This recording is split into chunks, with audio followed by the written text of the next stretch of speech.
Hai semuanya, podcast ini saya hosting di Firstory.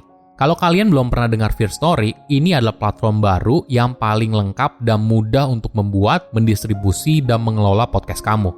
Nah, jadi Firstory itu bisa kamu gunakan 100% gratis. Kamu bisa mengupload episode terjadwal dan mendistribusikan podcast kamu di semua platform podcast di Indonesia. Firstory juga menyediakan customer service yang berisikan podcaster berpengalaman. Kamu bisa share podcast kamu tanpa ribet dengan F-Link yang akan mencakup semua link platform kamu dan sosial medianya. Dengan Firstory Ads, kamu bisa mengakses monetisasi yang mudah dan beneran bisa kamu cairin tanpa biaya tambahan, gak pakai repot. Jadi tunggu apa lagi? Yuk maksimalkan podcast kamu dengan platform hosting dari Firstory. Daftar sekarang di firstory.me dan buat podcastmu jadi kenyataan.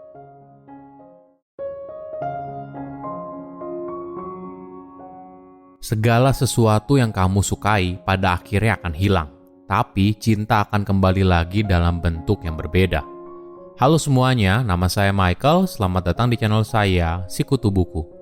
Kali ini saya akan bahas buku Bittersweet, How Sorrow and Longing Make Us Whole, karya Susan Cain. Buku ini membahas bagaimana merangkul kebahagiaan dan kesedihan bisa membuat kita merasakan hidup yang sejati. Sebelum kita mulai, buat kalian yang mau support channel ini agar terus berkarya, caranya gampang banget. Kalian cukup klik subscribe dan nyalakan loncengnya. Dukungan kalian membantu banget supaya kita bisa rutin posting dan bersama-sama belajar di channel ini. Apakah kamu penasaran kenapa kamu suka musik yang sedih? Apakah kamu penasaran kenapa kamu menemukan kenyamanan atau inspirasi di saat hujan? Atau apakah kamu merasa perasaan yang intens ketika melihat sebuah karya seni? Mungkin kamu sedang dalam keadaan bittersweet, perasaan manis dan juga pahit. Keadaan di mana kamu merasa kebahagiaan dan kesedihan bersamaan. Seseorang dengan perasaan ini sangat sadar bahwa waktu mereka di dunia ini terbatas, dan mereka menerima bahwa rasa sakit, keindahan, perjuangan, dan harapan selalu terjalin satu sama lain. Ketika kita merangkul perasaan sedih dan duka, maka hal inilah yang membawa kita pada kebahagiaan. Kita jadi sadar betapa berharganya hidup dan ternyata bisa menghubungkan kita dengan orang lain dalam situasi yang lebih nyata. Menariknya, tidak ada hidup yang begitu indah tanpa merangkul kesedihan dan kebahagiaan bersamaan. Saya merangkumnya menjadi 3 hal penting dari buku ini. Pertama, sedih dan bahagia, 2 wajah dalam satu koin. Bayangkan sebuah dunia tanpa kesedihan, kehilangan, atau penderitaan. Apakah ini hidup yang diimpikan banyak orang?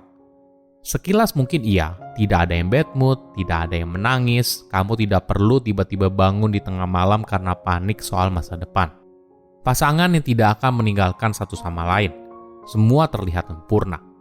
Tapi sayangnya, kesedihan, rasa sakit, dan kehilangan punya peran penting dalam hidup. Tanpa adanya perasaan itu, kebahagiaan hidup terasa hampa. Orang yang kamu cintai mungkin tidak lagi terlihat berharga. Momen kebahagiaan kehilangan perasaan spesialnya. Tanpa kegelapan, kamu tidak akan bisa menyadari cahaya. Tanpa rasa pahit, kamu tidak akan tahu betapa nikmatnya rasa manis. Inilah yang perlu kita pelajari. Menerima 2 hal yang terlihat bertolak belakang.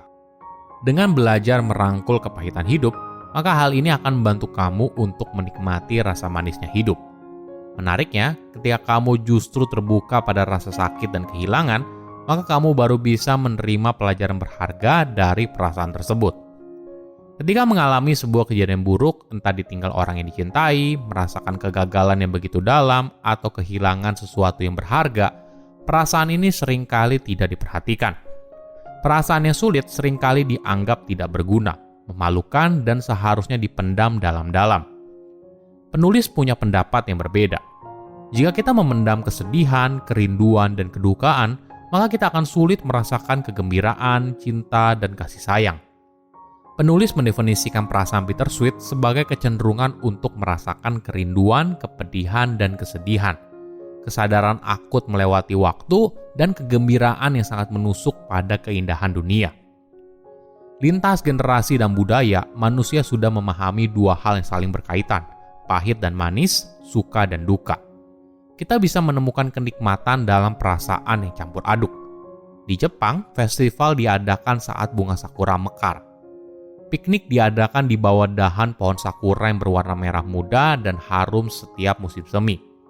Ada bunga musim semi yang lain yang sama-sama indahnya, tapi bunga sakura Jepang paling banyak dihargai karena memiliki musim terpendek. Merayakan mekarnya bunga sesaat ini menimbulkan perasaan yang mereka sebut mono no aware, yang diterjemahkan secara harfiah berarti kesedihan lembut yang terhubung dengan pengetahuan bahwa segala sesuatu tidak kekal. Manusia juga tertarik pada pahit manis dalam alunan musik. Tentu saja tidak semua orang menyukai lagu sendu daripada melodi pop yang menarik. Tapi seperti yang ditemukan oleh salah satu studi dari University of Michigan, seseorang cenderung mendengarkan lagu favoritnya dengan genre riang sebanyak rata-rata 175 kali. Sebaliknya, seseorang yang lagu favoritnya sendu mendengarkan lagu itu kira-kira 800 kali. Kedua, jangan lari dari perasaan negatif. Kesedihan dan rasa sakit tidak selamanya buruk. Orang sukses seringkali harus menghadapi semua ini untuk bisa mencapai hal besar. Tentu saja tidak ada orang yang ingin merasakan trauma, kekerasan, rasa sakit, atau kehilangan. Namun sayangnya bagi beberapa orang, hal ini tidak bisa dihindari. Mereka harus hidup dengan semua perasaan tersebut. Perasaan bittersweet mengajarkan kita kalau rasa sakit muncul bersamaan dengan rasa senang. Cinta muncul bersamaan dengan kehilangan. Dan inspirasi muncul bersamaan dengan putus asa. Jika kita berusaha menghilangkan perasaan negatif, maka kita juga menolak semua hal baik yang muncul bersamaan. Ketika kita menolak rasa pahit, di waktu yang sama kita juga menolak rasa manis. Lain kali ketika kamu merasa tidak nyaman, ingat, perasaan ini hanyalah setengah dari perasaan yang bisa kamu rasakan di momen tersebut. Ada hal lain di balik sebuah koin. Temukan keindahan, inspirasi, atau ketenangan yang menyertainya, dan kamu akan menjalani keseimbangan hidup yang pahit dan manis. Studi dari University of Toronto menemukan seseorang yang menerima emosi negatif dalam dirinya ternyata mengalami tingkat stres yang lebih rendah dan tingkat kesejahteraan yang lebih tinggi. Temuan ini tetap konsisten bahkan setelah orang tersebut mengalami peristiwa hidup yang negatif. Kenapa? Ketika kita mendengarkan rasa sakit, maka rasa sakit itu akan memberitahu kita apa yang penting. Setelah peristiwa tragedi 9/11 di Amerika Serikat, sejumlah besar orang Amerika melamar untuk menjadi petugas pemadam kebakaran, guru, dan petugas kesehatan. Ketiga, merayakan hidup dan kematian. Selama berabad-abad, kematian adalah bagian dari kehidupan kita sehari-hari.